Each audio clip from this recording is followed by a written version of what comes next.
بسم الله الرحمن الرحيم. ومن يشاقق الرسول من بعد ما تبين له الهدى ويتبع غير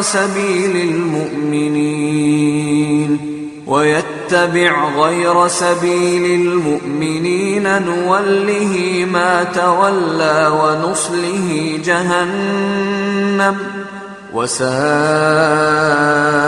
مصيرا.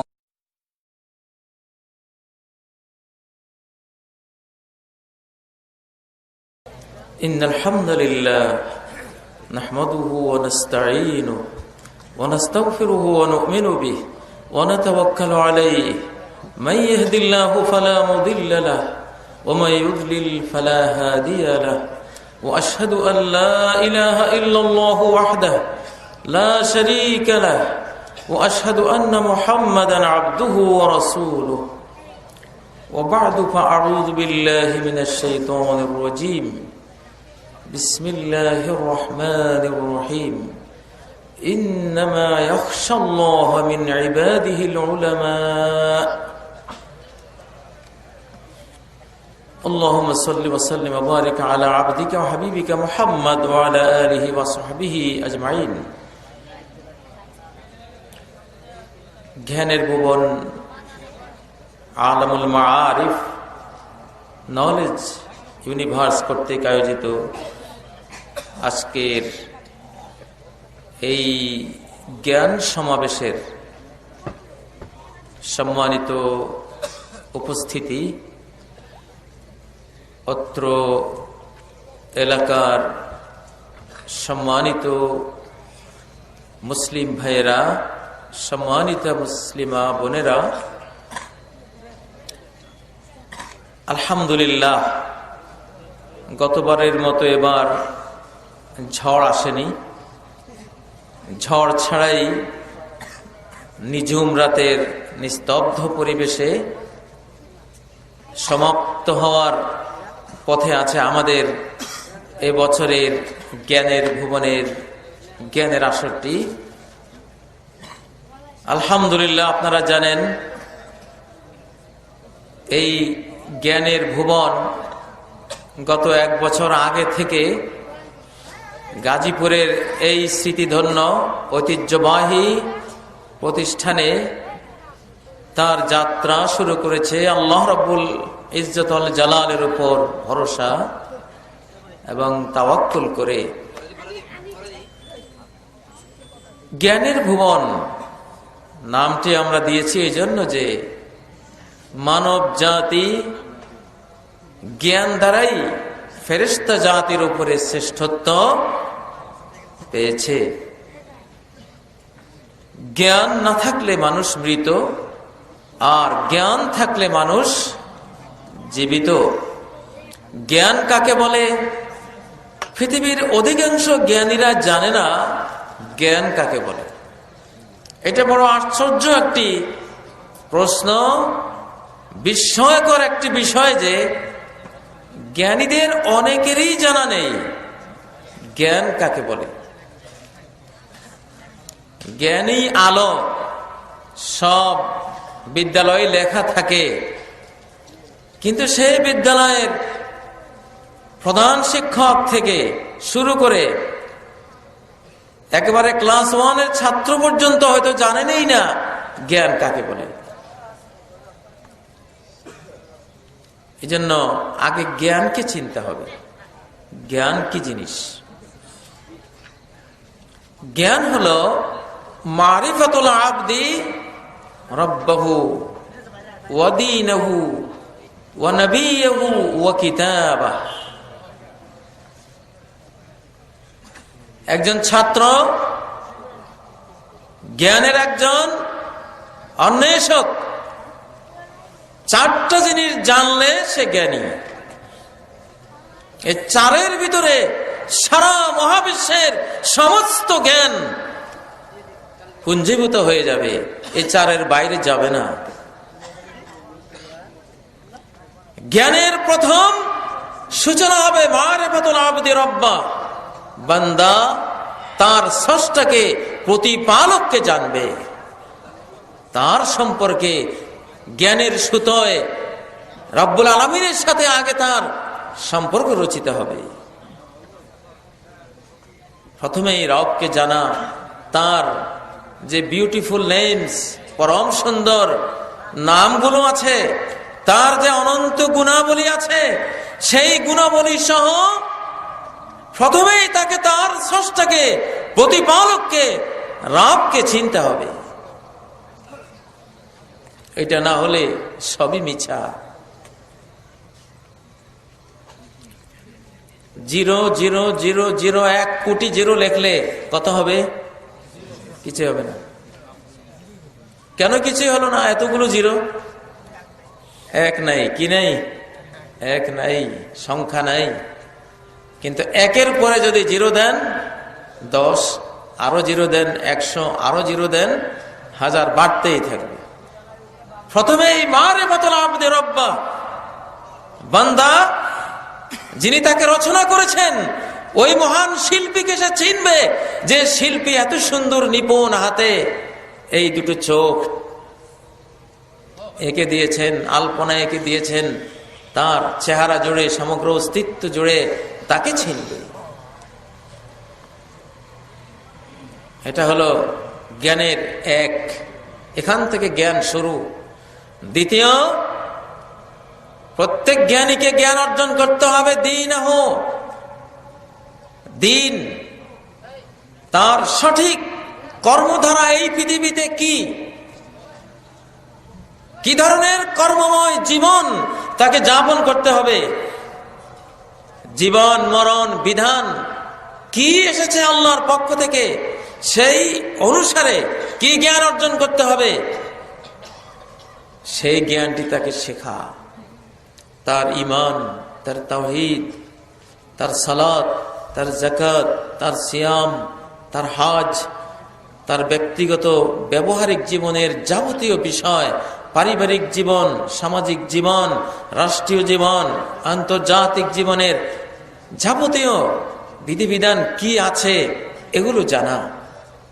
জ্ঞানী হতে হলে এই দ্বিতীয় শাখায় অবশ্যই তাকে বিচরণ করতে হবে।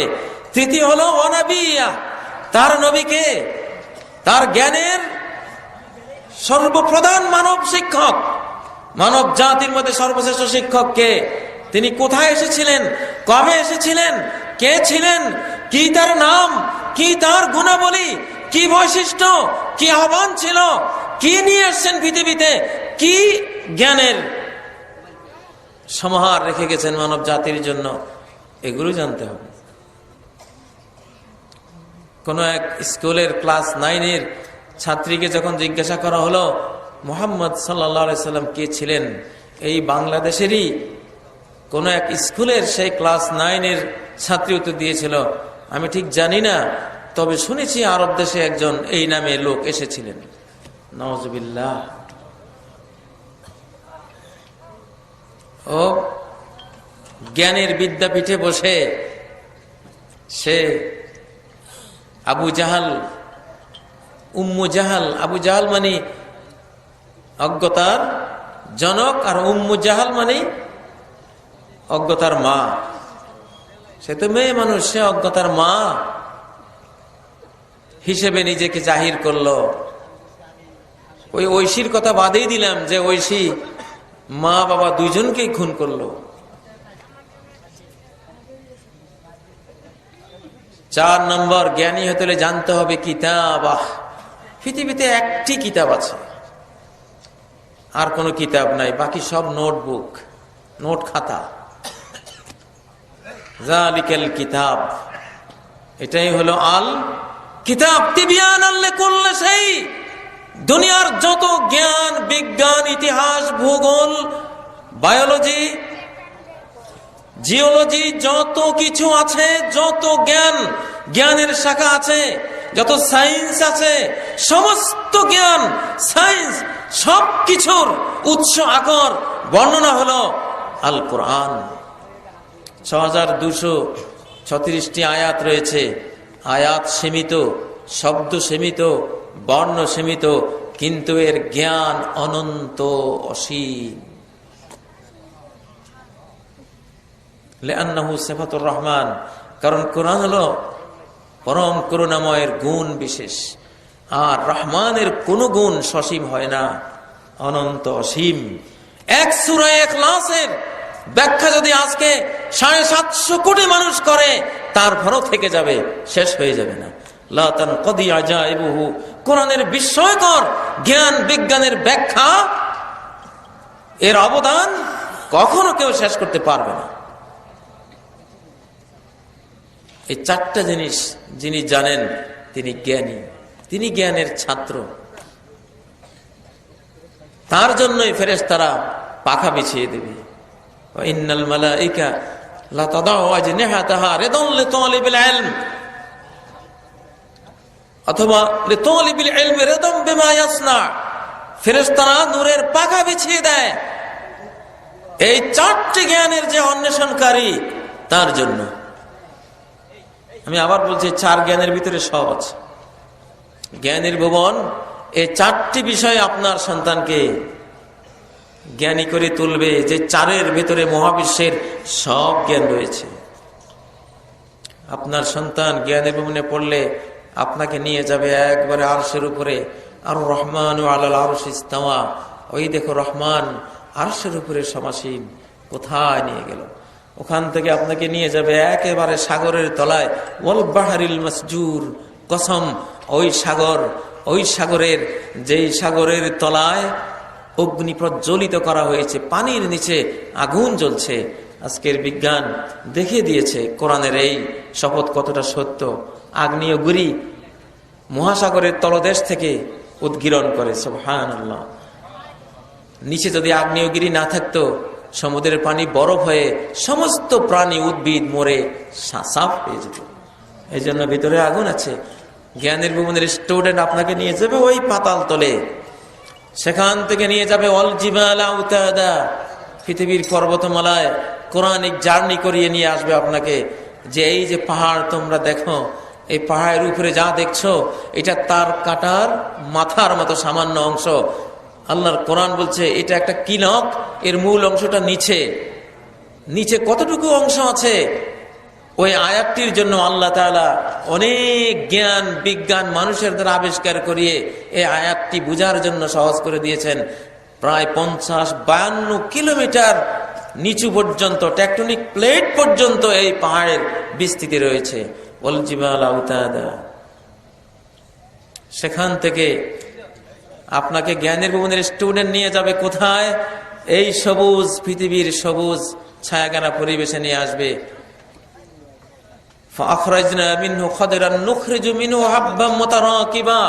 এই যে সবুজ দেখো, সারা বিশ্ব জুড়ে সবুজের সমারোহ। এই সবুজ আমি সৃষ্টি করেছি, এই সবুজ থেকেই সৃষ্টি করেছি থরে থরে সাজানো সব শস্য দানা, সব ফল ফসল যা তোমরা ভক্ষণ করো। সুবহানাল্লাহ। সেই সবুজকে আপনারা নাম দিয়েছেন ক্লোরোফিল। কোরআন 1400 বছর আগে ক্লোরোফিলের কথা ওয়াজ করে যাচ্ছে।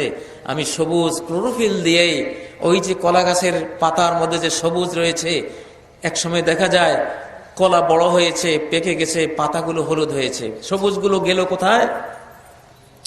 পাতার সবুজগুলো আল্লাহর দেয়া হাজারো লাখো শিরা উপশিরার সাহায্যে কলায় রূপান্তরিত হয়েছে। পাতা থেকে সবুজটা হারিয়ে কলার ভিতরে ঢুকেছে গিয়ে, এই জন্য কলা পাতা হয়েছে হলুদ আর কলা হয়েছে সবুজ। সুবহানাল্লাহ। জ্ঞানের ভুবন আমরা চাই প্রত্যেক মাতা পিতা একটা করে সন্তান আমাদের জ্ঞানের ভুবনের দিন। ইনশাল্লাহ আমরা এখানে বসেছি কিছু জ্ঞানী বানাবো, মহা জ্ঞানী বানাবো। যার সন্তান নেই, একটা সন্তান বেশি করে জন্মদিন জ্ঞানের ভুবনের জন্য। অনেকে হয়তো 2 জন নিয়েছেন, 3য় জনের নিয়ত করেন যে আল্লাহ আর একটা সন্তান দাও, এখানে পড়াবো। সমস্যা আছে কোনো? আল্লাহর জন্যই তো মান্নত করবেন। ইনশাআল্লাহ আপনাদের সন্তানকে আমরা ফরমালিন যুক্ত কোনো জ্ঞান দেব না, কার্বাইড মিশ্রিত কোনো বিজ্ঞান শেখাবো না। ফরমালিন মুক্ত, কার্বাইড মুক্ত, পোড়া মোবিল মুক্ত, কোন রকমের খাদ মুক্ত, ভেজাল মুক্ত, নির্ভেজাল তাওহীদ, নির্ভেজাল সুন্নাহ, নির্ভেজাল আকীদা, নির্ভেজাল চরিত্র, নির্ভেজাল জ্ঞানের সকল শাখা প্রশাখায় আমরা সাধ্যমতো বিচরণ করাবো ইনশাআল্লাহ। গত সপ্তাহে আমরা একটা চুক্তি করেছি। আমাদের আরেকটা প্রতিষ্ঠান আছে, অনেকগুলো প্রতিষ্ঠান আলহামদুলিল্লাহ, বাংলাদেশের তারকা জ্ঞানী যারা, doctor Manzoor Elahi, doctor Khaled Saifullah, doctor Zakaria, doctor Abdullah Jahangir, এই জাতীয় যারা আছেন, এই বহারটা পুরোই আমাদের সাথে আছে আলহামদুলিল্লাহ। আমাদের কোন প্রতিষ্ঠানে ছাত্রের কোনো অভাব নেই, জোয়ার তুলে দিয়েছি। পিস ইন্টারন্যাশনাল স্কুল করেছি, 2 বছর হলো, এখন 700-800 পেরিয়ে যাচ্ছে। ভর্তি হতে 1,20,000 টাকা লাগে, তারপরও সিরিয়াল আলহামদুলিল্লাহ। মানুষ স্কুলে পড়ে সেখানে মাওলানা বানিয়ে দিচ্ছি, ইংলিশ মিডিয়াম, আরবি মিডিয়াম, আবার হেফজুল কোরআন। আবার করেছি পিস অনলাইন ইউনিভার্সিটি, সোমালিয়ার বদর ইন্টারন্যাশনাল ইউনিভার্সিটির সাথে গত সপ্তাহে চুক্তি স্বাক্ষরিত হয়েছে। বদর ইন্টারন্যাশনাল ইউনিভার্সিটির প্রেসিডেন্ট, ভাইস প্রেসিডেন্ট আসছিলেন। হোটেল স্কার্টনে, বাড়িধারায় চুক্তি স্বাক্ষরিত হয়েছে। আপনার সন্তান আপনার ঘরে বসে অনলাইনে ইলেকট্রনিক ভাবে ডিগ্রি নেবে, BA অনার্স সহ শুরু করে MA, ডক্টরেট ডিগ্রি যা করতে চায় সব নেবে, সার্টিফিকেট দেবে সোমালিয়ার বদর ইন্টারন্যাশনাল ইউনিভার্সিটি। জ্ঞানী ভবনের স্টুডেন্টরা সে সুযোগ পাবে ইনশাআল্লাহ। এখানে মাতৃভাষা বাংলা, কোরআনের ভাষা আরবি, আরেকটা ইন্টারন্যাশনাল ভাষা ইংরেজি সহ সব ধরনের চলমান জ্ঞান বিজ্ঞানের একটা বিরাট ভুবন রচনা করতেই আমরা এখানে হাজির হয়েছি আলহামদুলিল্লাহ। আমাকে কিছু সন্তান দেন আপনারা। আমাদের কোন প্রতিষ্ঠান আলহামদুলিল্লাহ এমন নেই যে ছাত্রের অভাব আছে, ছাত্র আমরা জায়গা দিতে পারি না। পূর্বাচলের পাশে একটা নতুন প্রতিষ্ঠান করেছি আমরা, এই মাত্র বিল্ডিং তৈরি হচ্ছে, ওখানে ভর্তির জোয়ার শুরু হয়েছে আলহামদুলিল্লাহ। রংপুরে করেছি, লালমনিরহাটে করেছি, ঢাকায় করেছি, নরসিংদীতে করেছি, সবখানে জোয়ার আছে আলহামদুলিল্লাহ। গাজীপুরে একটা জোয়ার আপনাদের তৈরি করতে হবে, আপনারা করবেন সেটা। গাজী মানে যোদ্ধা, যোদ্ধা, যুদ্ধ যারা করে তারা বীর পুরুষ হয়, বীর ছাড়া কেউ যোদ্ধা হয় না। তো এখানে ঐতিহ্যবাহী গাজীপুরে একটা জোয়ার, এখানে একটা ঝড়, একটা তুফান, একটা সাইক্লোন উঠে যাওয়া দরকার। যে সাইক্লোনে, যেই ডামাডোলে অসংখ্য মহাজ্ঞানী বিশ্ববিখ্যাত স্কলার তৈরি হয়ে যাবে ইনশাআল্লাহ। আপনারা কি রাজি আছেন? এখানে মায়েরাও আছেন, একটা করে সন্তান চাই ইনশাআল্লাহ। তারপর দেখেন লক্ষ লক্ষ কাজী ইব্রাহিম তৈরি হবে, লক্ষ লক্ষ ডক্টর মঞ্জুর এলাহি তৈরি হবে, লক্ষ লক্ষ ডক্টর খালেদ সাইফুল্লাহ তৈরি হবে, 2-4-10টা জাকির নায়কও তো তৈরি হয়ে যেতে পারে ইনশাআল্লাহ। আল্লাহর কাছে আশা করছি ইনশাআল্লাহ। আমরা কোথাও ব্যর্থ হইনি। আমাদের বিদ্যালয়গুলো দেখে আসুন, কয়েকটা যে নাম বললাম, ঘুরে আসুন, তারপরে দিয়ে দেন। এমন সিলেবাস করেছি সারা পৃথিবীর বড় বড় বিশ্ববিদ্যালয়ে থেকে বাছাই করে করে সিলেবাস, সে আরবি, সে ইংরেজি, সে অঙ্ক, সব দিক থেকেই আলহামদুলিল্লাহ আরো উন্নত থেকে আরো উন্নততর করা হবে ইনশাআল্লাহ।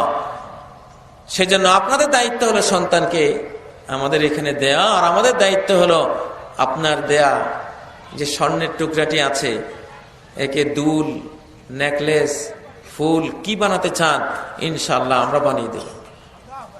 স্বর্ণের টুকরাটা আমাদেরকে দেবেন, বাকি অলংকারটা আমরা বানিয়ে দেব ইনশাআল্লাহ আল্লাহর তৌফিকে। আসলে আমার কিন্তু এখানে কেউ পড়ে না, আমার কোনো সন্তান এখানে নাই। আমি এতক্ষণ যা বললাম কেউ মনে করবে না যে হুজুরের মনে হয় কতগুলো বাচ্চা জানি এখানে পড়ে। আমার কেউই নাই এখানে। আমরা মিশনারি মানুষ, দুনিয়ার সব শিশুরাই আমার শিশু আমি মনে করি। আমি ৬,০০০ মক্তব তৈরি করে ১ কোটির মতো শিশুকে আমি পড়িয়েছি।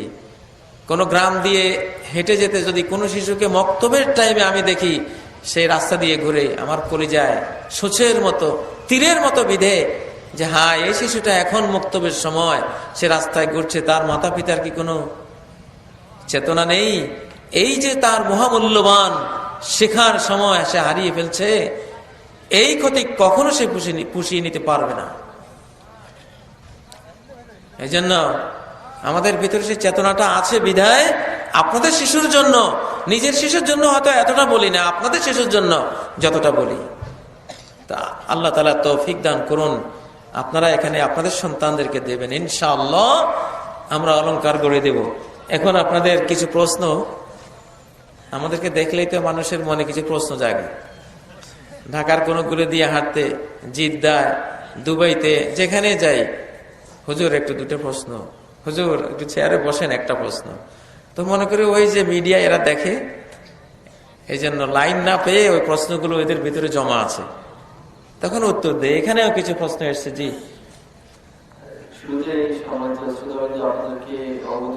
অনেক প্রশ্ন এসে জমা হয়েছে, জানি না মহোদয় আমাদেরকে কতটুকু সময় দিতে পারবেন। এছাড়া আমরা চালিয়ে যাবো যতক্ষণ পর্যন্ত ওনার সাথে সময় সম্প্রদান হয়। উনি আবার রাজনৈতিক সফর করবেন শুনেছি সিলেটে, সেখানেও তারা আছে। তারপর আমরা প্রশ্ন চালিয়ে যাচ্ছি। প্রথম একজন ভাই প্রশ্ন করেছেন, আমি যদি ঈদের নামাজ প্রথম রাকাত না পাই তবে সালাম ফেরানোর পর বাকি নামাজ তাকবীর কয়টি দিতে হবে, দয়া করে জানাবেন।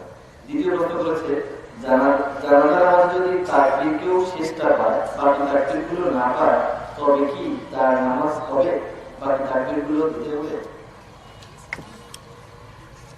হ্যাঁ, যদি ঈদের নামাজ, যে কোনো নামাজ সম্পর্কেই নবী সাল্লাল্লাহু আলাইহি সাল্লামের যে ঘোষণা, মা ফাতাকুম মা আদরাকতুম ফাতিমু ওয়া মা ফাতাকুম মা আদরাকতুম ফাসাল্লু ওয়া মা ফাতাকুম ফাতিমু, যা পেয়েছো ইমামের সাথে সেটা পড়ে নাও, আর যা ছুটে গেছে সেটা তারপরে পরিপূর্ণ করে নাও, ইতমাম করে নাও, তুমি নিজে নিজে পড়ে নাও।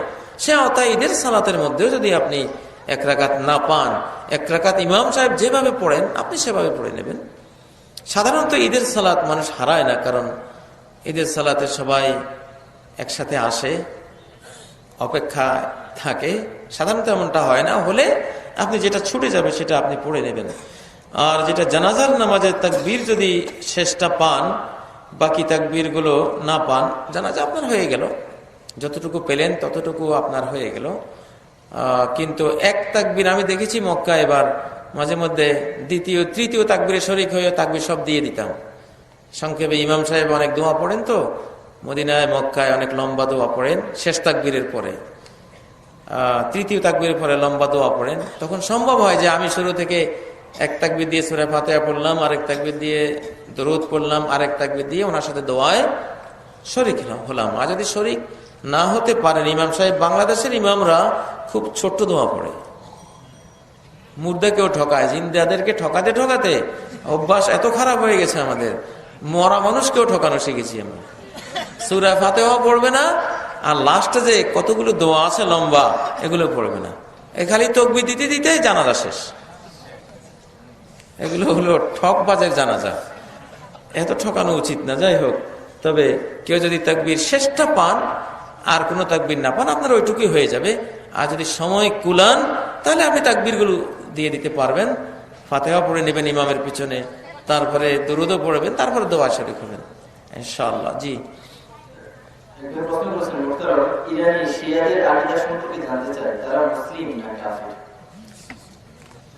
এই জাতীয় প্রশ্ন আর এই যুগে না করাই উচিত। এখন সহি আকীদা কি, সহি দ্বীন কি, এই জাতীয় প্রশ্নগুলি হওয়া উচিত। আমরা ৭৩ দল হয়ে মারামারি করতে করতে শেষ হয়ে গেলাম। এখন আর হিংসা ছড়ানোর, বিদ্বেষ বিভেদ তৈরি হয়, এই ভূমিকার আর দরকার নেই। আগামী ইনশাআল্লাহ ৩০, ৪০, ৫০ বছরের মধ্যে ৭ মহাদেশ ইনশাআল্লাহ ইসলাম কবুল করে ফেলবে ইনশাআল্লাহ। নবী সাল্লাল্লাহু আলাইহি সাল্লামের ঘোষণা, কোরআনের ঘোষণা। কোরআন তো বলেই দিয়েছে সূরা তাওবা 33 নম্বর আয়াতে, লিইয়ুযহিরাহু আলাদ-দীনি কুল্লিহি, ইসলাম এসেছে সমস্ত ধর্মকে মেচাকার করে দিয়ে সব ধর্মের উপরে বিজয়ী হওয়ার জন্য। ইমাম তাবারী আয়াতের ব্যাখ্যায় লিখেছেন, এটা ঘটবে শেষ জামানায়, শেষবারের মতো ইসলাম গোটা বিশ্বকে দখল করবে। আগের তো অর্ধেক পৃথিবী দখল করাই আছে, ঠিক কিনা? অর্ধ পৃথিবী তো হাতের মুঠোয় আছে, এখন খালি এই অর্ধেক থেকে বাকি অর্ধেকে একটু ধাক্কা দিলেই কাজ শেষ। কথা বুঝেছেন? খুব সহজ। এখন যে মিডিয়া, যেই আধুনিক প্রচার মাধ্যমগুলো আছে, ইনশাআল্লাহ যে জোয়ার আমেরিকা, ইউরোপ জুড়ে, বিশ্ব জুড়ে ইসলামের যে জোয়ার শুরু হয়েছে, অমুসলিমরা পঙ্গপালের মতো ইসলামে ঢুকে যাবে ইনশাআল্লাহ। শুরু হয়েছে জোয়ার। ব্রিটেন আগামী 10 বছরের মধ্যে মুসলিম প্রধান দেশে পরিণত হচ্ছে ইনশাআল্লাহ, তারাই বলছে। জার্মানির 45,000 গির্জার মধ্যে 22,500 গির্জা 2015-এর মধ্যে বিক্রি হয়ে যাচ্ছে, আর পরবর্তী 2 বছরে বাকি 5,500-ও বিক্রি হয়ে যাবে। কিনবে কারা? অধিকাংশ মুসলিমরা। কি করবে? মসজিদ এবং বিদ্যালয় গড়বে সেখানে। সুবহানাল্লাহ, এটা জোয়ার সৃষ্টি হয়েছে। অতএব এখন আর কে শিয়া কে ওয়াহাবি এগুলি প্রশ্ন না করে এই প্রশ্ন করুন, হুজুর ইসলাম যে গোটা বিশ্ব দখল করবে কবে হবে? তরস হয় না, দেরি হয় না, একটু কবে হবে এটা জানান। দেখুন নবীজি বলেছেন, মুসনাদে আহমদ বর্ণিত হাদিস, ওয়ায়ুহলিকুল্লাহু ফি জামানিহিল মিলালা কুল্লাহা ইল্লাল ইসলাম। ঈসা আলাইহিস সালামের যুগে সব ধর্ম নিঃশেষ হয়ে যাবে, আল্লাহ ধ্বংস করে দেবেন, থাকবে শুধু ইসলাম। ওয়াতাকাউল আমানাতু ফিল আরদি, বিশ্বব্যাপী নিরাপত্তা ছড়িয়ে পড়বে ইসলামের বরকতে। হাত্তা তারতাল উসুদ মা'আল ইবিল, সিংহরা উটের সাথে একসাথে বসবাস করবে, কোনো আক্রমণ করবে না, যেহেতু ইসলাম মানে শান্তি। সিংহ পর্যন্ত শান্তিপ্রিয় হয়ে যাবে। ওয়াযিআবু মা'আল ওয়ান্নিমারু মা'আল বাকার, চিতাবাঘেরা এসে গরুর সাথে থাকবে। ওয়াযিআবু মা'আল গনম, নেকড়ে বাঘেরা এসে ছাগলগুলোর সাথে থাকবে। ওয়ায়ালাবুস সিবিয়ানু বিল হাইয়াতি লা তাদুরহুম, মানুষের শিশুরা বিষধর সাপ নিয়ে খেলবে, সাপ একটা ছোবল মারবে না, যেহেতু ইসলাম এসে গেছে। ইসলাম মানেই শান্তি। আজকে যারা ইসলামকে সন্ত্রাস বলো, তোমরা ওই সাপের কাছে জিজ্ঞাসা করো ইসলাম সন্ত্রাস না শান্তি। ওই নেকড়ের কাছে, ওই চিতাবাঘের কাছে, ওই সিংহকে প্রশ্ন করো, এই যে ইসলাম নামক একটা জিনিস আসছে, এটা শান্তি না অশান্তি তোমরা বলো। আমরা মানুষরা ফেলিওর, ঠিক কিনা? ইনশাআল্লাহ সেই সময় ঘনিয়ে আসছে। অতএব গোটা বিশ্ব মুসলিম এখন ঐক্যবদ্ধ হোক। আমাদের এখন পরিচয় হবে আবার নবীজির যুগে, সাহাবীদের যুগে, খোলাফায়ে রাশিদার যুগে যেমন পরিচয় ছিল, ইন্নানি মিনাল মুসলিমিন হুয়া সাম্মাকুমুল মুসলিমিন, পরিচয় ছিল কি? মুসলিম। এখন আবার ব্যাক টু অরিজিন, আবার অরিজিনে ফিরে আসুন। আমরা সবাই কি? মুসলিম। বাস সেই পরিচয় আসতেছে ইনশাআল্লাহ। শিয়া ওহাবি উমুক তুমুক কিছু থাকবে না ইনশাআল্লাহ। আমরা সবাই খাঁটি মুসলিমে পরিণত হব। অপেক্ষা করুন, আল্লাহ তৌফিক দান করুন। ইসলামিক বিচার ব্যবস্থা প্রতিষ্ঠার চেষ্টা ফরজ নাকি নফল জানতে চাই। ইসলামী বিচার ব্যবস্থা প্রতিষ্ঠার চেষ্টা ফরজ নাকি নফল জানতে চাই। ইসলামী বিচার ব্যবস্থা কয়েক রকম আছে, এগুলি সবই ফরজ। একটা বিচার সরাসরি কেন্দ্রীয় বিচার হয়। একজন হয়তো সুদ খেলো, হারাম খেলো, আল্লাহ তাকে ডায়াবেটিস, তারপরে হাই প্রেশার, আলসার, ক্যান্সার দিয়ে দিলেন, যা এটা আসমানি বিচার, আসমানি বিচার ব্যবস্থার অধীনে বিচার হয়ে গেছে, এখানে আর দুনিয়ার বিচারের কোনো প্রয়োজন নাই। এটা ডাইরেক্ট বিচার ব্যবস্থা। বর্তমান সারা বিশ্বে ডাইরেক্ট বিচার ব্যবস্থা চলছে সাংঘাতিকভাবে, কারণ আল্লাহ জানেন যে এখন তোমরা করবা না বিচার, এজন্য আমি করে দিচ্ছি, যাও এই বেবিচার করবা, ওরে দাও, এইডসের জীবাণু কোথায় আছে, আসো লাগাই দাও। এইডসের জীবাণুগুলি কিন্তু গোল গোল, আগের যুগে বিবাহিত নারী পুরুষরা ব্যভিচার করলে পাথর ছুঁড়ে মৃত্যুদণ্ড কার্যকর করো। এখন তো পাথর কেউ ছুঁড়বা না, বলবা যে এটা জাতিসংঘ সনদ বিরোধী, এটা অমানবিক, বিভিন্ন বলবা, তো এই জন্য গোল গোল এইডসের জীবাণু ঢুকাই দিচ্ছে, পাথরের বিকল্প। কথা বুঝেছেন? কেন্দ্রীয় বিচার হচ্ছে। কি বিচার? কেন্দ্রীয় বিচার শুরু হয়েছে, সারা বিশ্বে কেন্দ্রীয় বিচার হচ্ছে। এমন এমন ইবোলা ভাইরাস কেউ নামও শুনেনি, ঔষধও নাই। ইবোলা ভাইরাস, সোয়াইন ফ্লু, এক একটা থেকে এক একটা আসবে কেন্দ্রীয় বিচারের অধীনে। এটা একটা বিচার ব্যবস্থা, এটা বিশ্বাস রাখা ফরজ যে এমন একটা বিচার ব্যবস্থা ইসলামের আছে। আর এটাকে বলে আল কাদা ও তাকওয়িনি, এটা ডাইরেক্ট আল্লাহ সৃষ্টিগত বিচার ব্যবস্থা, এটা হচ্ছে। আর আরেকটা বিচার ব্যবস্থা আছে যেটা শরিয়ার বিচার ব্যবস্থা, সেটাও আমাদের উপরে ফরজ, কিন্তু সেটা আমরা এখন করছি না। তবে করার জন্য সেই ইনশাআল্লাহ প্ল্যাটফর্ম সারা বিশ্বব্যাপী তৈরি হচ্ছে। নবী সাল্লাল্লাহু আলাইহি ওয়াসাল্লাম বলেছেন, একটি দণ্ডবিধি আল্লাহর জমিনে যদি হয়, ইসলামী দণ্ডবিধি কোথাও কার্যকর হয়, একটি চোরের বিচার কোরআন সম্মতভাবে হয়, একটি ডাকাতের বিচার কোরআন সম্মতভাবে হয়, তাহলে 40 দিন মুষলধারার বৃষ্টি পৃথিবীতে নামলে পৃথিবীর যেই ফল ফসল হবে, এর চেয়ে বেশি ফল ফসল, বেশি নিয়ামত, রহমত, বরকত সমগ্র মানব জাতি লাভ করবে যদি কোরআনের একটা দণ্ড পৃথিবীর কোন অঞ্চলে কেউ বাস্তবায়ন করে। খোলাফায়ে রাশেদার যুগে যে সবাই জাকাত দাতা, জাকাত খাওয়ার কোনো লোক খুঁজে পাওয়া যেত না, তার পিছনে এইটা অনেক বড় কাজ করতে, যে দণ্ডবিধি ছিল ইসলামিক। ওই জন্য রহমতে ভরে গেছে গোটা অর্ধ পৃথিবী তখন। যাই হোক, এই চেষ্টা করা কি ফরজ। ফরজের দলিল আকিমুদ্দিন, দিনকে কায়েম করো। ওয়ানিহকুম বাইনাহুম বিমা আনজালাল্লাহ, আল্লাহ যা নাযিল করেছেন তা দিয়ে তুমি বিচার করো। আল্লাহর বিচারের বাইরে যদি বিচার করো, হয় বাদীকে জুলুম করলা, অপরাধীকে অপরাধের মাত্রা অনুসারে শাস্তি কম দিয়ে, আর নতুবা বিবাদীকে জুলুম করলা লঘু পাপে গুরুদণ্ড দিয়ে। ঠিক নয় কি? আল্লাহর বিচারের বাইরে গেলেই হয় তুমি লঘু পাপে গুরুদণ্ড দিবে, অথবা গুরু পাপে লঘুদণ্ড দিয়ে হয় বাদীর উপরে জুলুম, আর নয় বিবাদের উপরে জুলুম, বিচারকের নিজের উপরে জুলুম, আল্লাহর আইনের উপরে জুলুম, গোটা সৃষ্টি জগতের উপরে জুলুম। অতএব আল্লাহর বিচারের বাইরে কোনো বিচার থাকতে পারে না। কত বিচার যে হচ্ছে এখন, ওই যে বললাম কেন্দ্রীয় বিচারগুলি, সারা বিশ্বব্যাপী এখন কেন্দ্রীয় বিচার হচ্ছে। আরেকজনের অধিকার, আরেকজনের টাকা, ঘুষ, সুদ, খালি খাচ্ছ। আল্লাহ ভিতর দিয়ে পেটটাকে বড় করে দিলেন, এত বড় পেট, আহারে যন্ত্রণা। কি বিচারটা হলো? খাও, আরো খাও, এখন আর খায় না, আটার যাও একটু খায়। অতএব শরীয়তের বিচার না করলে কি হবে?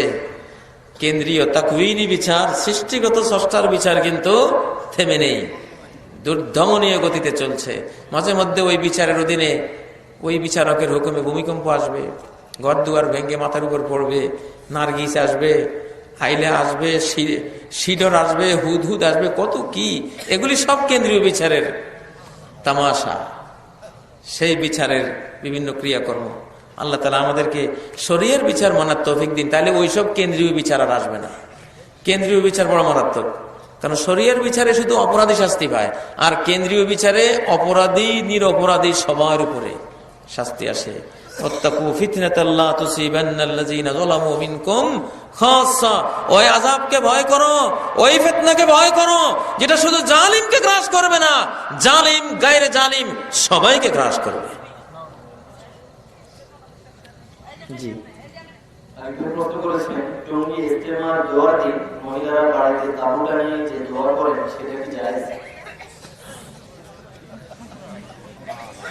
কোন বিশেষ কাউকে নাম নিয়ে প্রশ্নগুলো না করাই উত্তম। নবীজির এটা অভ্যাস ছিল না। নবী সাল্লাল্লাহু আলাইহি সাল্লাম নাম ধরে কখনো কারো সমালোচনা করতেন না। অতএব সুন্নাহ সকল ক্ষেত্রে সুন্নাহ মানতে হবে। নবীজি বলতেন মা বালু আকওয়ামিন ইয়াফালুনা কাজা, সমালোচনা করতে চাইলে যে অমুক সম্প্রদায়, একটা সম্প্রদায় কিছু মানুষ আছে তারা এটা করে, কেন করে? কিছু মানুষ, কারা? নাম নিতেন না। নাম নিলে মানুষ শত্রু হয়ে যায়। নাম নিলে সে আপনার বলা হাদিসটি আর মানবে না। আপনি তাকে ইনসাল্ট করেছেন, অসম্মান করেছেন, এই জন্য আপনার বলা সহি কথাটি সে হয়তো নেবে না।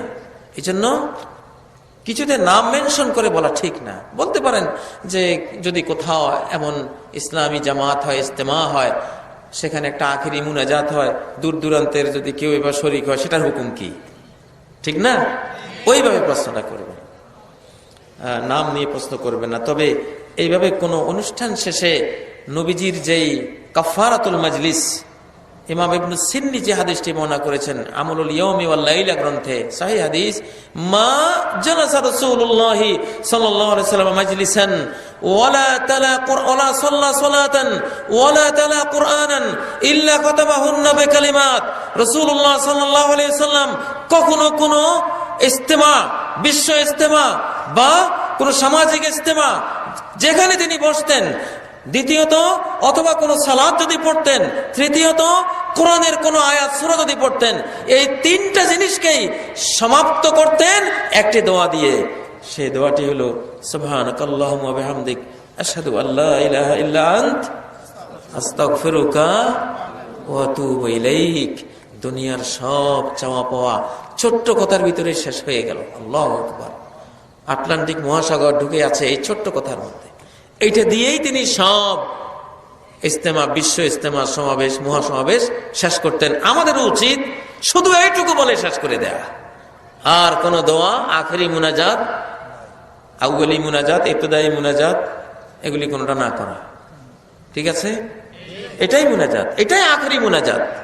মুহাম্মদুর রাসূলুল্লাহ সাল্লাল্লাহু আলাইহি ওয়াসাল্লামের রেখে যাওয়া আখেরি মুনাজাত, সমাপনী দোয়া, এটাই সুবহানাকাল্লাহুম্মা ওয়া বিহামদিক আশহাদু আল্লা ইলাহা ইল্লা আনত আস্তাগফিরুকা ওয়া আতুবু ইলাইক।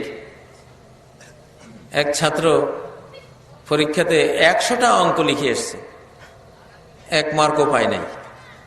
আর আরেক ছাত্রে মাত্র 10টা অঙ্ক লিখেছে, 100 মার্ক পেয়ে গেছে। কেন? তার কাছে যা চাওয়া হয়েছে তাই দিয়েছে। অল্প হলেও এইটাই কাজ দেবে, বিশাল পুরো কাজটাই দেবে। আর ওর কাছে চাওয়া হয়েছে 10টার ধারে কাছে না এসে নিজে বানিয়ে 100টার উত্তর দিয়েছে। এই জন্য জিরো। এই জন্য কি?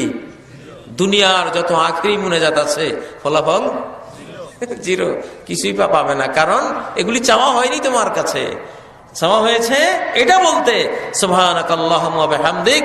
শেষ পর্যন্ত এই যে দোয়াটি, এটি আল্লাহ তৌফিক দান করুন।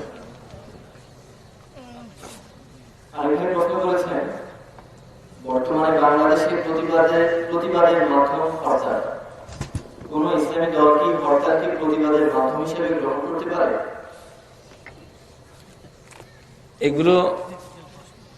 এগুলো কতগুলো আসলে প্রশ্ন। আমাদের এসব সমাবেশ থেকে আমরা এগুলো উত্তর দিতে চাই না। এগুলো রাজনৈতিক ভাষায়, রাজনৈতিক মঞ্চে জিজ্ঞাসা করতে হবে, ঠিক নয় কি? রাজনৈতিক মঞ্চে জিজ্ঞাসা করবেন, সেখানে উত্তর দেব, এখানে না। তবে এটা বলবো অবশ্যই, এগুলো অতীতের লোকেরা করে গেছে।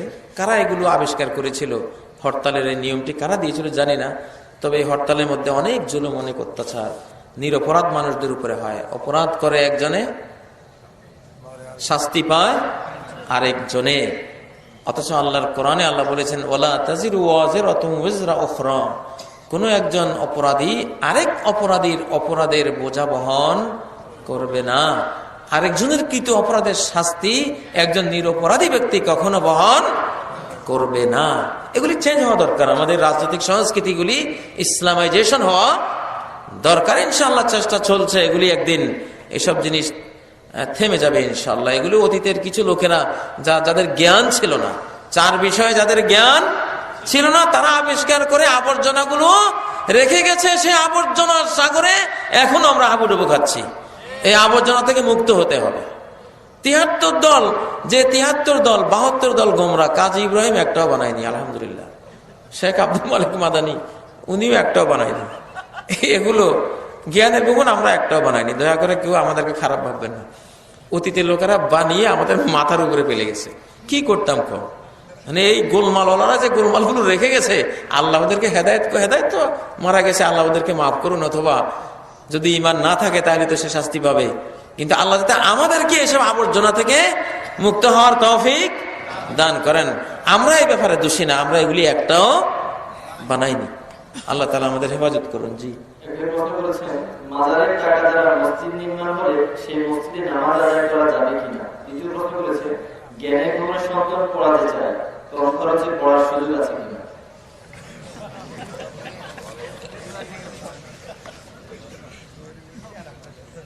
মাজার বনাম জ্ঞানের ভুবন, মাজারে এত টাকা 6 লাখ, অথচ সেটা হারাম। প্রতিটি পয়সা আপনাকে জাহান্নামে নেবে, যেটা আপনি মাজারে দিলেন। আর জ্ঞানের ভুবনে একটা পয়সা দিলে এটাই কাজে লাগবে ইনশাআল্লাহ, ঠিক না? তো যেই বাংলাদেশের নাগরিকরা মাজারে এত পয়সা দেয়, জ্ঞানের ভুবনে আসলে কেন তারা পকেট খালি হয়ে যাবে, এটা আমার বুঝে আসে না। বরং এখানে পকেট ভর্তি করে নিয়ে আসবেন, বলবেন আল্লাহ আমি তো মাজারে যাইনি, তোমার জ্ঞানের ভুবনে আসছি, আমি যেমন পকেট ভরে আসছি, তুমি আমার পকেট আরো বেশি ভরিয়ে দিও। কামা তাদিনু তুদান, হাল জাযাউল ইহসানি ইল্লাল ইহসান। ইহসানের বদলা আল্লাহ ইহসানই দিবেন, তাই না? ইনশাআল্লাহ জ্ঞানের ভুবন আপনি নিয়ে আসেন, সন্তানকে নিয়ে আসেন। ইনশাআল্লাহ জ্ঞানের ভুবন, আপনার সন্তান যদি তার সে ব্রেইনটা থাকে, মেধা থাকে, আমরা যে কোনো ভাবে ইনশাআল্লাহ তাকে রাখার ইনশাআল্লাহ চেষ্টা করবো। তবে ব্রেইনটা হতে হবে। দুই দিক থেকে গরিব হলে হবে না, টাকাও নাই ব্রেইনও নাই। দুই গরিবই আমরা কি করে সামলাবো? একটা ধন থাকতে হবে যে সে ব্রিলিয়ান্ট, ইনশাআল্লাহ তখন ওটাকে আমরা একটা সম্পদ হিসেবে ধরবো ইনশাআল্লাহ। আপনারা দোয়া করবেন, আল্লাহ তাআলা তৌফিক দান করুন। তবে ওই মাজারের যে প্রশ্নটি এসছে, ওই টাকা দিয়ে নির্মিত মসজিদে সালাত হবে না, হারাম। সবচেয়ে নিকৃষ্ট লোক হলো যাদের উপরে কিয়ামত কায়েম হবে। আর 2 নম্বর, আল্লাযিনা ইত্তাখাযুল কুবুরা মাসাজিদ, যারা কবরকে মাজার বানায়, সেজদার জায়গা বানায়। আর এদের পয়সাটা হলো সর্বনিকৃষ্ট, দ্বিতীয় সর্বনিকৃষ্ট পয়সা হলো এগুলি। অতএব এসব নাপাক জিনিস দিয়ে আল্লাহর মসজিদ নির্মাণ করা যাবে না। কারণ আল্লাহ বলেছেন ওয়াতাহহির বাইতি, আমার ঘরকে পবিত্র রাখো। মক্কার কাফেররা ওই জন্য যখন বাইতুল্লাহ নির্মাণ করেছিল, হালাল টাকা শেষ হওয়ার পরে তারা বাইতুল্লাহ আর বাড়তি নির্মাণ করেনি, কিছু অংশ বাদ দিয়েছিল, যেটাকে হাতিম বলা হয়। অতএব মাজারের পয়সা দিয়ে নির্মিত মসজিদে সালাত হবে না, এটা হারাম, নাপাক পয়সা। জি, আল্লাহ তাআলা সর্বদা সর্বস্থানে বিরাজমান, এর দ্বারা কেউ কেউ আল্লাহর হুকুম বুঝাতে চায়, এই ব্যাপারে সঠিক মতামত জানতে চাই। আল্লাহ সদা সর্বদা সর্বত্র বিরাজমান, এটা ইসলামী কোনো আকীদা নয়, কোরআন সুন্নাহর কোনো বক্তব্য নয়, এটা হিন্দু বেদ পুরাণের বক্তব্য। দেবতা সর্বত্র সকল কিছুতে পরিব্যাপ্ত, এটা ঠাকুর আর ব্রাহ্মণ, পোপ, ফাদার, ধর্মগুরুরা বানিয়েছে। স্বার্থপর মানুষকে যারা গোলাম বানিয়ে নিজেদের পূজা আদায় করে নেয়, তাদের সম্পদ এবং তাদের ঈমান দুইটাই খেয়ে ফেলে, দুনিয়াও শেষ, তার আখিরাতও শেষ। এই সর্বনাশটা যে লোকেরা করে, এদেরকে যখন পাবলিক প্রশ্ন করলো যে আমরা তোমাদেরকে সেজদা করব কেন, তোমরা আর আমরা কি বেশ কম, আমি একজন মানুষ, তুমি একজন মানুষ, আমি তোমাকে কুর্নিশ করতে হবে, তোমার সামনে মাথা নোয়াতে হবে কেন? তখন এই ইবলিসগুলি, এই শয়তানগুলি একটা বাণী তৈরি করেছে যে ঈশ্বর দেবতা সর্বত্র পরিব্যাপ্ত এবং বিরাজমান। অতএব আমি যে ব্রাহ্মণ, আমার ভিতরে দেবতা আছে, তুমি আমার সেজদা করলে নিয়ত করবা যে আমি দেবতাকে, ঈশ্বরকে সেজদা করছি। ওই তুলসী গাছের ভিতরে ঈশ্বর আছে, তুলসী গাছকে সেজদা করলে তুমি নিয়ত করবা যে ঈশ্বরকে সেজদা করেছি। ঠাকুরকে সেজদা করার সময় নিয়ত করবা ঠাকুরের ভিতরে কি আছে, ঈশ্বর আছে। নাউজুবিল্লাহ। এই ইবলিসগুলি জনগণকে ধোঁকা দিয়ে নিজেদের গোলাম বানাবার জন্য এই শিরকি বাক্যটি তারা তৈরি করে নিয়েছে। নাউজুবিল্লাহ মিন যালিক। বিশ্বের সবচেয়ে খবিস নাপাক একটি কথা এটি, সর্বত্র বিরাজমান তার এই বিশ্বাস। এইটা দিয়েই যত পূজা পার্বণ হয়। একটা ভণ্ড পীর সেও মুরিদকে বলে আমার পায়ের উপরে পড়, সেজদা কর, আমার ভিতরে তো ঈশ্বর আছে, আল্লাহ আছে। নাউজুবিল্লাহ মিন যালিক। এই কথা ভয়ঙ্কর কথা। এই জন্য কোরআনে আল্লাহ তাআলা 1000 আয়াত, 1000 আয়াত আছে কোরআনে, যে 1000 আয়াতের প্রত্যেকটি আয়াত এটা বুঝিয়েছে যে আল্লাহ তাআলা এই পৃথিবীতে নেই, তিনি হলেন আরশের উপরে। কোথায়? আরশের উপরে। আল্লাহ কোনো পীরের ভিতরে নেই, কোনো ব্রাহ্মণের ভিতরে নেই, তিনি কোনো ধর্মগুরুর ভিতরে নেই, কোনো ফাদারের ভিতরে নেই।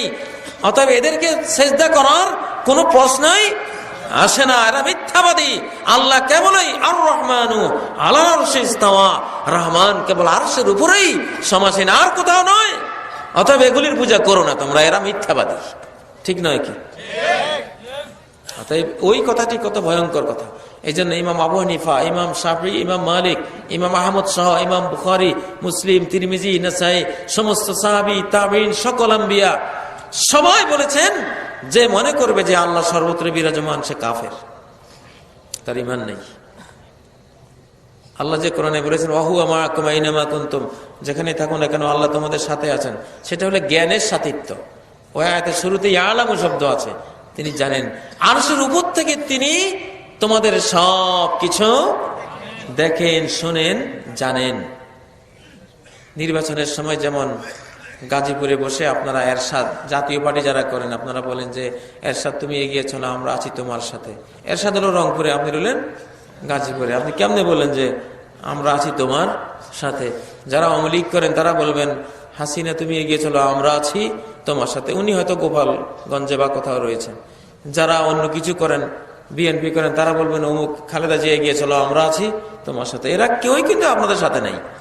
আপনি 100, 150, 500 কিলোমিটার দূর থেকে বলছেন আমরা আছি তোমার সাথে। তা আপনি যদি এটা বলতে পারেন, এত মূর্খতা সহ, কোনো গায়েব জানেন না, কিছু জানেন না, তারপরে বলছেন আমরা আছি তোমার সাথে, তো এত জ্ঞান, এত গায়েবী ইলম নিয়ে আল্লাহ তাআলা বলবেন না যে আমি আছি তোমার সাথে?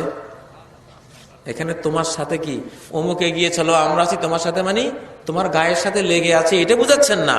আপনি বুঝাচ্ছেন তোমার সমর্থনে আছি, তোমাকে সাহায্য দানে আছি, তোমাকে ভোট দানে আছি, তোমার প্রচার অভিযানে আছি আমি।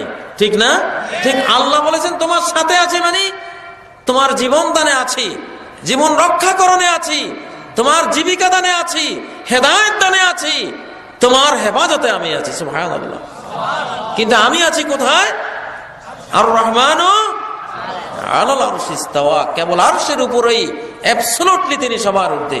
এই মাটির পৃথিবী, তার উপরে আছে 7 আসমান, তার উপরে আছে আল্লাহর কুরসি, যে কুরসিতে 7 আসমানকে রাখলে মনে হবে কাদারাহিমা সাবআ, 7টা সিকি পড়ে আছে বিশাল মরুভূমিতে।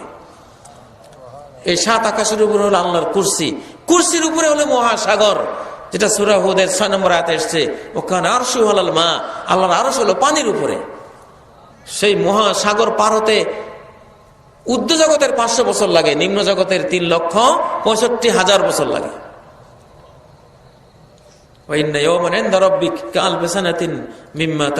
আল্লাহর ওখানের একদিন তোমাদের পৃথিবীর 1000 বছরের সমান। তাহলে 500 বছর যদি আকাশের 500 বছর হয়, আমি হিসাব করেছি দুনিয়ার 3,65,000 বছর লাগবে শুধু ওই সাগরের তলা থেকে উপরে উঠতে। উঠেন গিয়ে এবার, এখানেও আল্লাহ নেই, আরো উঠে এর উপরে আরশ, সেই বিশাল আরশ, 7 আসমানকে যদি সে আরশে রাখা হয়, তাহলে মনে হবে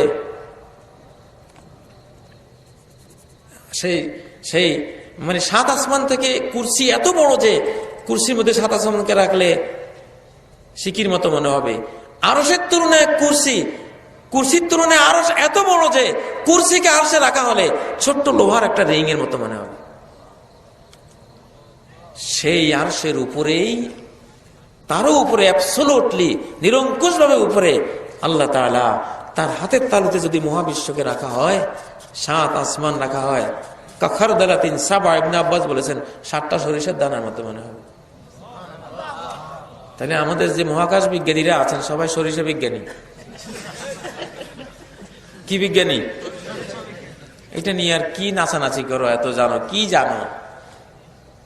আল্লাহকে জানলে কিছু জানা হলো। এত বড় আল্লাহ, তার হাতের তালুতে মহাবিশ্বটা সরিষার দানা। আল্লাহ জানলে তাকে জানো, তার গুণাবলী জানো, তার কোরআন জানো। জ্ঞানে বিপদে এসে এগুলি জেনে নাও। আল্লাহ তৌফিক দান করুন। জি, প্রশ্ন করেছেন দাজ্জাল বলতে কি বোঝায়? মানুষের বিপুল শয়তান না কোনো সভ্যতাকে বোঝায়? আমাদের বাংলাদেশে একজন দাজ্জাল লেখক আছে, উনি আর এক দাজ্জাল, পাতি দাজ্জাল। এই পাতি দাজ্জাল বেচারা, উনি দাজ্জালকে বলছে একটা সভ্যতা, অথচ সবগুলি সহিহ হাদিস একসাথ করলে যেটা সন্দেহাতীত ভাবে প্রমাণিত হয় সেটা হলো দাজ্জাল একজন মানুষ। এই জন্য মদিনার ইবনে সাইয়াদকে দাজ্জাল সন্দেহ করে নবীজি, সাহাবীরা কত খোঁজাখুঁজি করেছেন যে এই দাজ্জাল কিনা। ওনারা যদি জানতেন যে দাজ্জাল কোনো মানুষের সভ্যতা, তো খামাখা ইবনে সাইয়াদের পিছনে পিছনে কেন ওনারা ঘুরতেন? এবং দাজ্জাল ইহদা আইনাইহি ইনাবাতুন তাফিয়া, তার দুই চোখের এক চোখ হবে পচা আঙ্গুরের মতো, কোনো গর্ত থাকবে না। এটা সরাসরি সোজা গর্তবিহীন কমলের মতো, এখানে একটা চোখ, এরকম গর্ত ছাড়া চোখ একটা কোথাও থাকলে কি বিশ্রী দেখা যাবে। দাজ্জাল হবে এরকম। সভ্যতার কি চোখ আছে নাকি? তারপরে দাজ্জাল আকিম হবে, নিঃসন্তান হবে। সভ্যতার কি আবার বাচ্চা কাচ্চা হয়? মিন নাসলে ইয়াহুদ, নবীজি বলেছেন সে ইহুদ বংশের। কি বংশের? ইহুদ বংশের। এবং ইয়াকতুলহু ইনদা বাবে লুদ, দাজ্জালকে ঈসা আলাইহিস সালাম বল্লম মেরে, ইসরায়েলের লিড্ডা বিমানবন্দরে একটা কূপ আছে, দাজ্জাল ওই কূপের মধ্যে ঝাঁপ দেবে, পিছন থেকে ঈসা আলাইহিস সালাম বল্লম মেরে তাকে খুন করবেন। সভ্যতাকে কি বল্লম মেরে খুন করা যায়? এটা কোন অসভ্যতা? আবার বাজে কথা। দাজ্জাল কোন সভ্যতার নাম নয়, একজন ব্যক্তির নাম। কিসের নাম? ব্যক্তির নাম। আল আওয়ারুদ দাজ্জাল মাকতুবুন বাইনা আইনাইহি কাফারা, তার দুই চোখের মাঝখানে লেখা থাকবে কাফারা, অর্থাৎ কাফের। তার দুই চক্ষু আছে, চোখের মাঝখানে লেখা থাকবে কাফারা। এইভাবে বিস্তারিত বিবরণ আছে। এবং দাজ্জালকে দেখেছেন তামিমে দারি রাদিয়াল্লাহু তাআলা একজন সাহাবী এক অজানা দ্বীপের সমুদ্রের বুকে দেখে আসছিলেন, লোহার শিকলে বাঁধা, শুধু লাফালাফি করছে। দাজ্জালের সাথে কথাবার্তা হয়েছে তামিমে দারির। একজন মানুষ, খুব মোটা, বিশাল মোটা, শক্তিশালী একজন মানুষ। সে আখিরি নবী সম্বন্ধে প্রশ্ন করেছিল, আইনে জাগত সম্বন্ধে প্রশ্ন করেছিল, বহারা তবরিয়া সম্পর্কে প্রশ্ন করেছিল। পরে নবীজি সত্যায়ন করেছেন, হ্যাঁ এই দাজ্জাল। অতএব এত সব সহিহ হাদিস থাকতে খামাখাই বাংলাদেশে উনি কোত্থেকে ব্যাখ্যা পেলেন? আল্লাহু আলাম, আল্লাহ হেদায়েত করুন। জি, আরেকজন প্রশ্ন করেছেন, ইমাম মালিক রাহমাতুল্লাহ আলাইহি বলেছেন, আল ইস্তিওয়া মা'লুম ওয়াল কাইফিয়াতু মাশহুর ওয়া সুআল আনহু বিদআতুন ওয়া ঈমান বিহি ওয়াজিবুন। তিনি বলেছেন আল্লাহর অবস্থান সম্পর্কে প্রশ্ন করা বিদআত। তাহলে আমরা কি প্রশ্ন করার মাধ্যমে বিদআত করতেছি? না, আল্লাহর অবস্থান সম্পর্কে প্রশ্ন করা বিদআত না। কারণ আল্লাহর অবস্থান সম্পর্কে তো নবীজি নিজেই এক দাসীকে প্রশ্ন করেছিলেন, আইনাল্লাহ। সহিহ বুখারীতে মুআবিয়া ইবনে ইয়াজিদের দাসী, তাকে নবীজি প্রশ্ন করেন আইনাল্লাহ। সে বলল ফিস-সামা, উপরে। নবীজি বলেন, ওরে স্বাধীন করে দাও, ফাইন্না মুমিনা, সেই ইমানদার মেয়ে। কথা বুঝেছেন? যদি সর্বত্র বিরাজমান বলতো, তখন নবীজি কিছুতেই বলতেন না যে সে মুমিনা। সে বলেছে আল্লাহ আসমানে। তাহলে আল্লাহ কোথায়, এটা সম্বন্ধে প্রশ্ন করাতে বেদাত হওয়ার প্রশ্নই আসে না। এটা একেবারে খাঁটি তরতাজা সুন্নাত। তো বেদাত কোন জিনিসটা? সেটা হলো, এটা ইমাম মালিক বলেছেন যে আল্লাহ যে আরশের উপরে বিরাজমান, এটা আমরা জানি। বিরাজমান হওয়ার অর্থ কেন সবাই জানি, উনি সেখানে আছেন। কিন্তু কেমনে আছেন এই ধরনটা আমাদের অজানা। আর এই ধরন সম্বন্ধে প্রশ্ন করাটা হলো বেদাত। আল্লাহ আরশের উপরে আছেন, কেমনে আছেন, উনি কি বসা অবস্থায়, দাঁড়ানো অবস্থায়, এই জাতীয় ফালতু প্রশ্ন করা, এগুলি কি বেদাত। বাস আরশের উপরে আছেন এটাই আমাদের বিশ্বাস। কেমনে আছেন এটা উনি জানেন, এটা আমাদের উনি জানান নাই, আমাদের জানা সাধ্য। এইটা সম্বন্ধে প্রশ্ন করা, থাকার ধরন সম্বন্ধে প্রশ্ন করা, এটাকে ইমাম মালিক বলেছেন কি? বিদআত। জি। আরেকজন প্রশ্ন করেছেন, যার নাম লিখেছেন আবু বকর সিদ্দিক। তিনি লিখেছেন, আহলে হাদিস এবং হানাফির মধ্যে পার্থক্য করা হয় কেন? আপনারা যারা বড় মাপের আলেম রয়েছেন তারা কেন একত্রে আলোচনায় বসে সঠিক রাস্তাটি সমাধান করছেন না? আমরা সাধারণ মুসলমান যারা রয়েছি তারা আজ ইসলাম সম্পর্কে হতাশায় ভুগতেছি। আমি তো একজন কড়া হানাফি ছিলাম। বাংলাদেশের হানাফিদের উস্তাদ আমরা, আমার বংশটা। আলিয়াওয়ালাদের উস্তাদ আমার বাবা, কমিওয়ালাদের উস্তাদ আমার নানা গোষ্ঠী। বাইতুল মোকাররম জাতীয় মসজিদের প্রথম খতিবটা আমার মামা, মুফতি আব্দুল মহির সাহেব, লালবাগ মাদ্রাসার মুফতি। বঙ্গবন্ধু শেখ মুজিব নিজে ওনাকে বাইতুল মোকাররমের খতিব নিয়োগ করেছিলেন। মুফতি ফজলুল হক আমিনী ছিলেন আমার মামারই ছাত্র। এরপরে যারা আছে ছোটখাটো লক্ষ লক্ষ কওমি ওলামা আমার মামা গোষ্ঠীর ছাত্র, কড়া হানাফি সব। আবার আলিয়া এরা আমার বাবা গোষ্ঠীর ছাত্র। বর্তমান যে বাইতুল মোকাররমের খতিব উনি আমার বাবার কাছে পড়ছে, কিন্তু আমার বাবার আদর্শ কিছুই নাই হয়তো ওনার কাছে, আল্লাহু আলাম। এই এই এই আর আমি নাম দিচ্ছি না, বাঘা বাঘা আলেম, তামির মিল্লাতের প্রিন্সিপাল, আল কোরআন একাডেমি লন্ডনের যে পরিচালক হাফেজ মনিরুজ্জামান, আরো আরো বাঘা বাঘা আলেম, এরা আমার বাবা গোষ্ঠীর ছাত্র। তো ওনারা তো হানাফি। তা আমি যে এই হানাফি ব্লক থেকে এসে আপনাদের এখানে বসে গেছি, এ দ্বারা কি বুঝলেন? যে এখন আর কোনো পার্থক্য নাই। ইনশাআল্লাহ পার্থক্য উঠে যাবে, আমরা এক হয়ে যাব। হানাফি, আহলে হাদিস সব সহি হাদিস ওয়ালা হয়ে যাব ইনশাআল্লাহ। সহি হাদিসের বিজয় হয়ে যাবে, ঠিক আছে ইনশাআল্লাহ। এগুলি আমরা রাখতে চাই না। বিশ্বব্যাপী সব মুসলিমরা এক হয়ে যাক, সারা বিশ্বকে হেদায়েতের দিকে টেনে আনুক। কুনতুম খায়রা উম্মাতিন উখরিজাত লিন-নাস, তোমরা শ্রেষ্ঠতম জাতি, তোমাদেরকে মানব কল্যাণে এই পৃথিবীতে বের করে আনা হয়েছে, মানুষের কল্যাণে নিয়োজিত হও। আর হানাহানি মারামারি ইনশাআল্লাহ এগুলি করা যাবে না। আহলে হাদিস ভাইদের মধ্যে আবার 13 দল। কিসের 13 দল? কোন দল নাই। সব মুসলিম, সব কি খাঁটি মুসলিম, কোরআন সুন্নাহ, কোরআন সহি সুন্নাহওয়ালা মুসলিম, আলা ফাহমি সাহাবা। আমাদের শেখ শহীদুল্লাহ মাদানী হাফেজাল্লাহ উনি একটা কথা জোর দিয়ে বলে গেছেন, কোরআন হাদিস হইলেই কেবল হবে না, কোরআন হাদিসের বুঝটাও কোরআন হাদিসের বুঝ হইতে হবে, নিজের বুঝটা হইলে হবে না। আর ওইটার জন্য সাহাবীদের বুঝকে আনতে হবে। কোরআন সুন্নাহ আলা ফাহমি সাহাবা, কোরআন সুন্নাহকে সাহাবীদের বুঝ অনুসারে ফলো করলেই দেখবেন হানাফিও নাই, আহলে হাদিস। এই আহলে হাদিস নামটা আছে, কিন্তু এটা দিয়ে কোনো দল আমরা আর করবো না। এই নামে কোনো দল করবো না। এই নামে কিছু পণ্ডিত থাকবে, আহলুল হাদিস মানে হাদিসের পণ্ডিত, ঠিক কিনা? আর কিছু থাকবে না, কোনো গ্রুপিং থাকবে না। এগুলি থাকা উচিত না। এর দ্বারা কাফেররা বিজয়ী হচ্ছে। আমাদেরকে ডিভাইড করে করে তারা ডিভাইড এন্ড রুল, মুসলমানদেরকে খালি দলে দলে বিভক্ত করো আর শাসন করো, এটা ইবলিসের নিয়ম। অতএব এগুলি আমরা কমিয়ে আনছি ইনশাআল্লাহ। কোরআন এবং সহিহ হাদিসের ভিত্তিতে সারা বিশ্ব মুসলিম এক হয়ে যাবে ইনশাআল্লাহ, সেদিন বেশি দূরে নয়। আমার লক্ষ্মীপুর জেলায় একজন আহলে হাদিসও ছিল না। আহলে হাদিস কি আমি জানতামও না, আমার নজরে পড়ে নাই।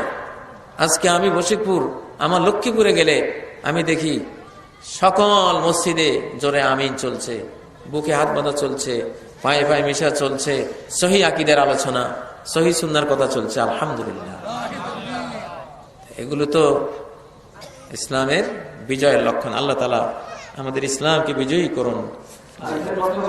বর্তমানে জিহাদ ফরজ কিনা, ফরজ হলে কি পদ্ধতিতে করতে হবে জানতে চাই। আপনি যত কঠিন প্রশ্নই করুন, আমার হাতে যে জিনিস আছে ইনশাআল্লাহ ঠেকাইতে পারবেন না।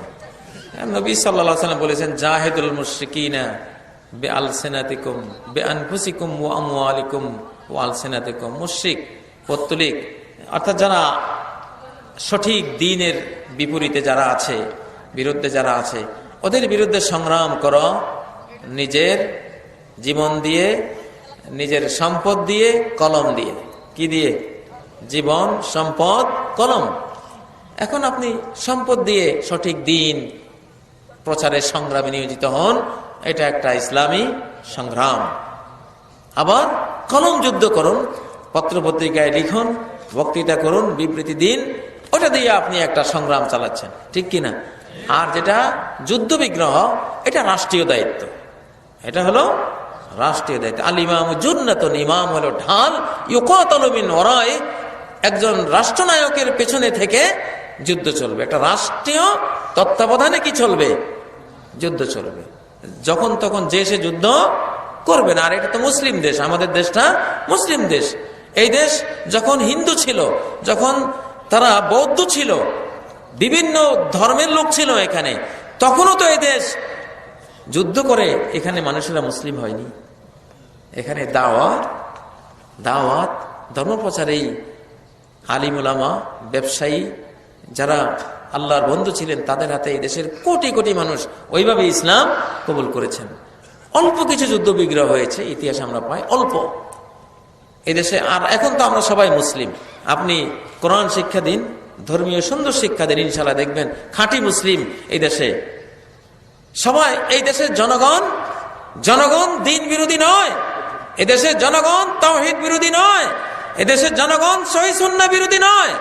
আমাদের অ্যাপ্রোচটা হলো বিরোধী, আমাদের ধর্ম প্রচারটা হলো সহিদিন বিরোধী। আমরা ধর্ম সঠিকভাবে প্রচার করতে জানি না।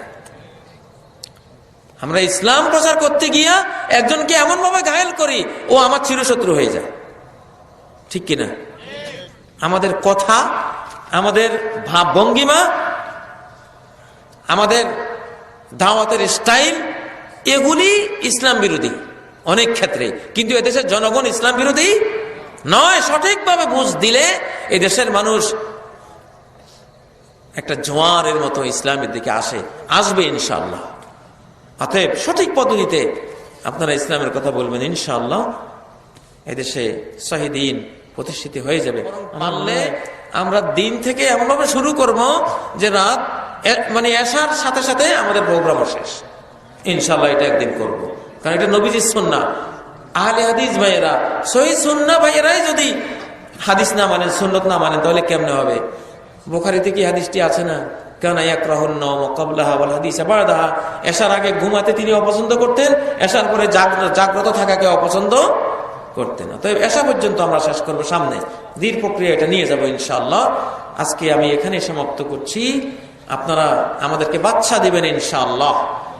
আর এই মাহফিল করতে তো প্রতি বছরে আমরা করবো ইনশাআল্লাহ, এর প্রতি একটু নজর রাখতে হবে। সুবহানাকাল্লাহুম্মা ওয়া বিহামদিক, আশহাদু আল্লা ইলাহা ইল্লা আনত, আস্তাগফিরুকা ওয়া আতুবু ইলাইক। আসসালামু আলাইকুম ওয়া রাহমাতুল্লাহি ওয়া বারাকাতুহু।